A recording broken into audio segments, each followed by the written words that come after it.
Nesėkmės mums trukdo pasiekti mūsų svajonės. Dažniausiai tai būna mūsų baimės.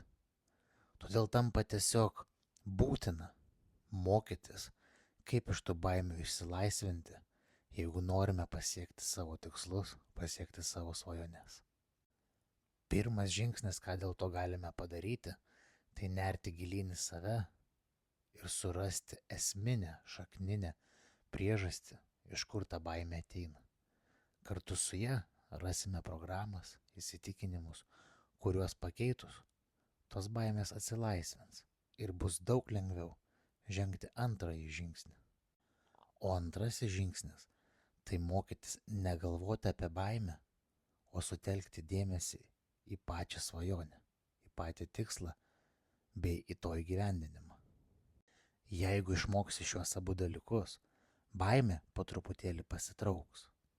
Tu aiškiau matysi, kur eini, aiškiau matysi, kaip tenai nueiti. Ir kadangi tu nebemaitinsi savo energiją baimės, jos tau liks gerokai daugiau nueiti iki ten, kur tu nori.